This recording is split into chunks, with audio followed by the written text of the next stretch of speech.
Então, pessoal, nessa segunda parte, a gente vai falar sobre ciclo celular, que constitui intérfase e mitose, os processos de divisão celular. O processo de divisão celular é mais comum, na verdade, que é a mitose. Então, por que o indivíduo, quando eu falo uma célula, por que ocorre divisão celular? Então, a gente tem que pensar qual é a relevância desse processo para organismos multicelulares e para unicelulares. Para organismos multicelulares, dividir células se dividirem, consiste basicamente o indivíduo ele aumentar de tamanho, já que as células elas se multiplicam por meio da divisão celular. As células originam-se por meio da divisão celular a partir de células anteriores. Lembre-se lá do terceiro postulado da teoria celular proposto por Rudolf Virchow.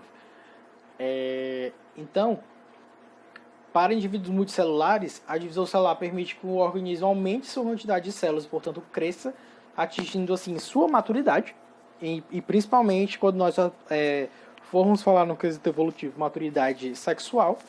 Enquanto nos indivíduos unicelulares, a divisão ela serve principalmente para a reprodução. Quando uma bactéria ela se divide, essa divisão é igual a ela gerar duas novas células filhas, já que o indivíduo como um todo é a célula. O ciclo celular ele compreende então duas etapas, que é o quê? Quando a célula não está se dividindo e, portanto, ela está vivendo e crescendo.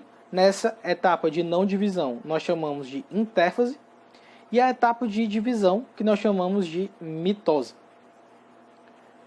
E a intérfase ela é a parte mais longa do ciclo celular, correspondendo por até 95% do tempo necessário por uma célula para se dividir. É todo o tempo necessário para que a célula se prepare para a divisão. Isso tudo ocorre na intérfase. E a intérfase ela é subdividida em 3 etapas: fase G1, fase S e fase G2. Que, se eu for pontuar, a mais importante é a fase S, porque é onde vai ter a duplicação do genoma, a duplicação do DNA da célula. Então aqui está a representação por meio de um gráfico em pizza do ciclo celular, e que nós podemos observar que a mitose é a menor parte desse ciclo, enquanto que a intérfase constitui 3/4 desse ciclo, basicamente, e até mais. Vamos supor 3,5/4 desse ciclo, se é que isso existe mais. Enfim, e na intérfase, a parte mais demorada ainda é a fase G1. Então, a primeira fase da intérfase é a fase G1, que é uma etapa principalmente de crescimento, de preparação. Então, nessa etapa, o que é que vai acontecer? Vai haver um aumento na síntese de proteínas e de RNA para que a célula aumente de tamanho e se prepare para duplicar o seu material genético. Entretanto, ela só duplica na fase posterior, que é a fase S. S que vem de síntese. Se houverem danos ao DNA na fase G1, vai ocorrer a interrupção desse ciclo para que o DNA ele seja consertado, num processo que a gente chama de reparo do DNA, antes que a célula prossiga para a fase S. Entre cada uma dessas fases, há etapas que a gente chama de checkpoints, que é basicamente uma maquinaria enzimática que vai observar se está tudo ok ali para que a célula continue no ciclo celular e se divida. E a segunda etapa da intérfase, que é a que eu disse que eu considero a mais importante, é a fase S, a fase de síntese, fase de duplicação do DNA da célula. Então, nessa etapa vai ocorrer principalmente o quê? A duplicação da cromatina, gerando 2 cromátides irmãs por cromossomo. O que eu quero dizer com isso? Observem aqui.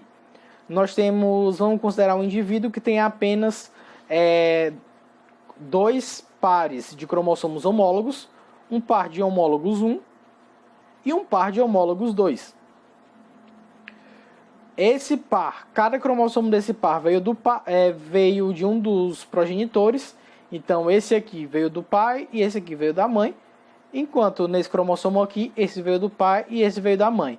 E lembrando por que eles são homólogos, porque eles têm o mesmo tamanho, o mesmo conjunto de genes, que estão na mesma posição, no mesmo locus gênico, e também eles têm a mesma posição do centrômero. Logo, eles são cromossomos homólogos.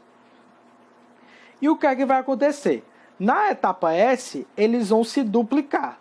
Então, enquanto aqui a gente tinha o cromossomo era apenas essa estrutura aqui em forma de cabo, digamos assim, o que é que vai acontecer agora? Eles vão formar cromátides irmãs. Então, o par de homólogos 1 duplicado, a gente diz que isso aqui vai ser um cromossomo duplicado, constituído por duas cromátides irmãs. Enquanto isso aqui é o par homólogo desse cromossomo, também duplicado e também constituído por duas cromátides irmãs. Mesma coisa com esse par de homólogos 2. O par de cromátides irmãs, que é um cromossomo, e o outro par de cromátides irmãs, que é o outro cromossomo.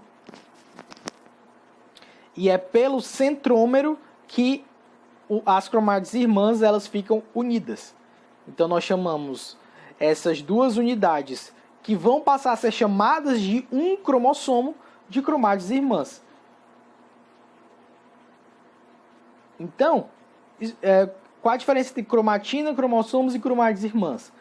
Cromatina é o DNA unido a estonas e compactado, só que não tão compactado assim, geralmente presente em células que não estão se dividindo, ou seja, células que estão na fase de intérfase. Cromossomo é um material genético na etapa de maior condensação, e cromátide irmã constituem em os cromossomos duplicados na fase S. Então, cada cromossomo é constituído por duas cromátides irmãs na fase S. E ao final dessa fase S, como todos os cromossomos foram duplicados, a gente vai ter agora o dobro de material genético. Então, se no nosso caso, por exemplo, nós temos 46 cromossomos, normalmente, ao final da fase S, nós vamos ter 92 cromossomos.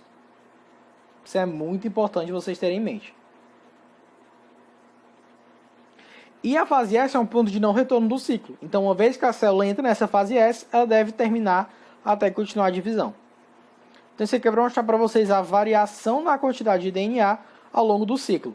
Na etapa G1, o indivíduo diploide ele vai ter uma quantidade constante de DNA, já que o que acontece na fase G1? Crescimento da célula, então ela vai aumentar a síntese proteica dela. Na fase S, a célula vai duplicar o DNA, duplicar todos os cromossomos, e vai permanecer desse jeito até que ela se divida.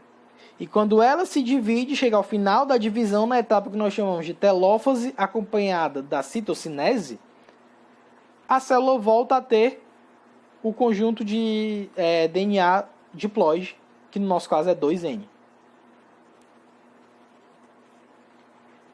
E a fase G2 é uma fase também de crescimento e de preparação para a mitose. E entre a fase S e a fase G2, existe um checkpoint que é justamente para observar se todo o DNA da célula foi duplicado corretamente. Porque podem ocorrer erros nessa replicação, obviamente.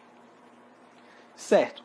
Então, uma vez duplicado o DNA corretamente e terminado o processamento na fase G2, a célula, por fim, entra na fase M, ou mitose, que é o período em que a célula vai repartir igualmente o seu conteúdo, que foi duplicado na intérfase, em duas células filhas geneticamente idênticas.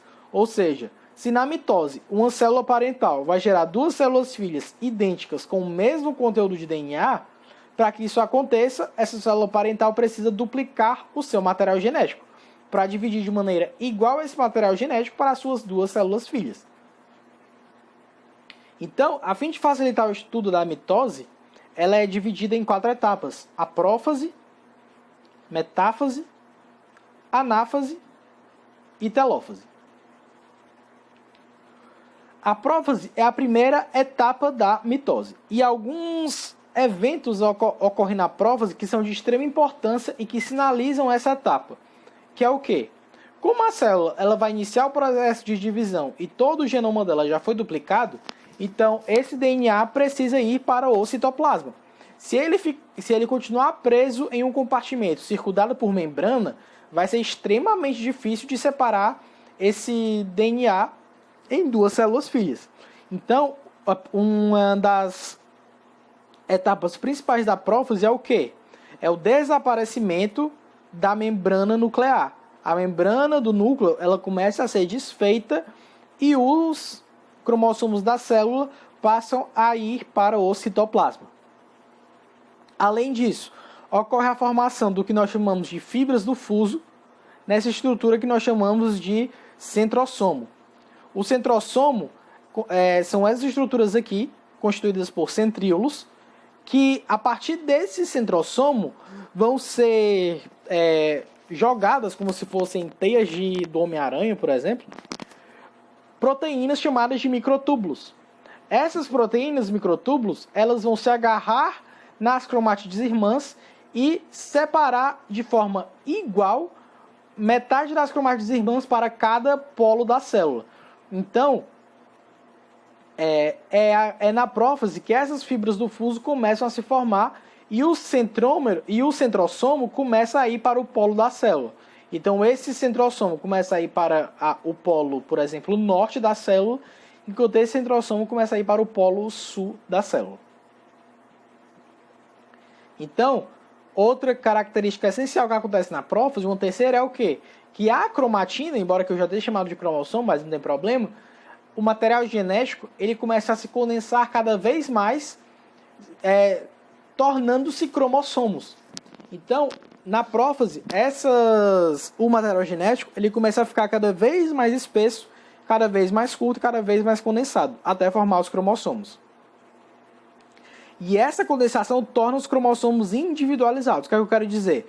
Cada dupla de cromátides irmãs passa a ser considerado um cromossomo, enquanto anteriormente apenas o cromossomo era uma estrutura individual.